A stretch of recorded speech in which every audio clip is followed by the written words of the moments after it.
What's up YouTube, it's your boy Barcode. I'm back with another video. Today's video, there's a new update coming, a new monster and some balance adjustments. This is a monster we haven't seen in game or the beta. Water Lancer named Mushu. I'm gonna talk about her and the balance adjustments and others not so much and not needed. So if you like the content, you know what to do. Hit that sub button, hit the like button, hit that bell dingy thing so you know when I post a video. Let's get to it.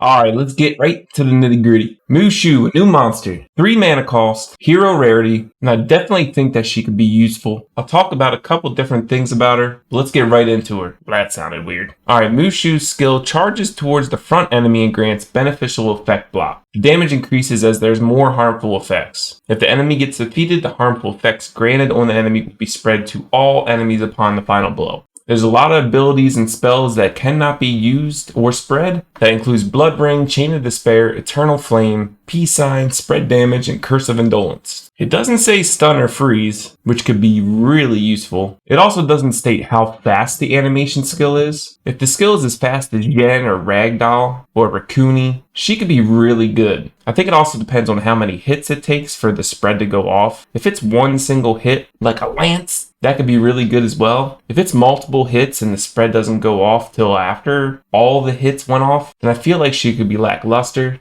I really feel like she'd be good paired up with Irachi, like 5 or 6 continuous dots spread throughout the whole team on a one tick. Really hard to cleanse. And also the more harmful effects that they have, she's gonna do more damage. But she needs to kill the enemy in order for all the harmful effects to be spread throughout the entire team. I feel like we're gonna see a lot of meta change if she is useful. Not that there already isn't a lot of cleansers already, but there's gonna be a ton more because it's gonna be needed. I feel like there's also going to be a lot more wind tanks in the front, like Ramagos and Mav, since Mav cleanses harmful effects anyway. I think what it comes down to really is how fast the animation is and how fast the damage and the harmful effects get spread. Let's talk about her skill stones real quick. The first one increases the damage of her attack by 20% and spreads harmful effects on all enemies proportional to the remaining HP of the enemy, even if the enemy is not defeated. So that's really good. I feel like that's a pretty good common skill stone for her. That means you don't have to kill the enemy and it's like an AoE hit. Her second skill stone increases the damage per harmful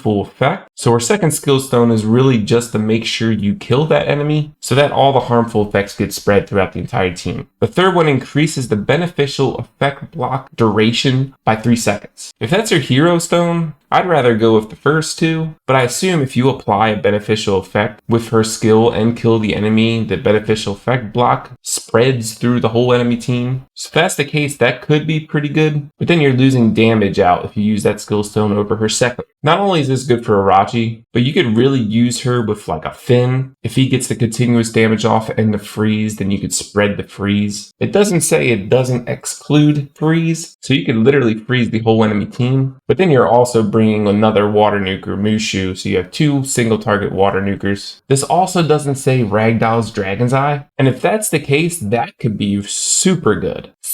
If you start out the match and you have Ragdoll will attack the front enemy, and then you will get Mushu to kill that enemy and spread Dragon's Eye throughout the whole team. That could be pretty sick. We're just gonna have to see how she works out. Balance adjustments. There's a couple in here that are really good, couple in here that aren't needed at all. Artemir's damage is going to be increased by 5%. He already hits pretty hard when he strips and he has defense buff. I really feel like they go by how much monsters are used when they go through a balance adjustment. So maybe they just want to see Artemir more. 5% isn't too much, but it's still an increase. So I could definitely see Artemir coming out more. Poseidon's damage buffed once again, 25%. That's a huge increase. For 3 mana cost, I could see this being really good. But then again, 25% of like 900 damage makes it about 1100-ish. I'm not calculating. So, but 3 mana cost is pretty good. Follow that up with like Diaz. That's 6 mana cost. Probably roughly around 1900, 2000 damage total between the two. Then you have a heal block and slow. We'll see how it works. Speaking of lag down, his legend skill stone changed a little bit. So before, your mana cost decreases by 1 each time the ally in your line receives a critical hit, but now it's decreases 1 each time your ally receives a critical hit from an enemy's skill. I think the main difference is it's not your line anymore. If I read that right, it could be your whole team. And if that is the case, that is amazing. Combine that with Camilla if you have that legend skill stone too, which I don't have either. So that's going to be really good if that's the case. Nikki, they really want to see Nikki's out here. They are decreasing her mana cost to 4. I really think this could be the change in seeing more Nikki's. And if you have the skill stone to lower her mana cost to 3, that's going to be ridiculous. That's going to be your backline nuking comp of Nikki, Wadam, put some deceleration in there with Ganymede or Poseidon so Wadam stuns, or even Hathor. Your backline's going to be CC'd forever and a lot of damage. Seagay, if his skill stone wasn't broken enough already, this even makes it more broken. Sword of Supreme Skywolf duration. On his legend skill stone, if it proc, there was a duration of 60 seconds until it fell off. Now it's unlimited. So now you don't have to be rushed into using it. It'll never fall off, and that's dangerous. Soha, a change that did not need to happen. She was already prominent. She's already a meta monster. Her mana cost got decreased to 3. Expect to see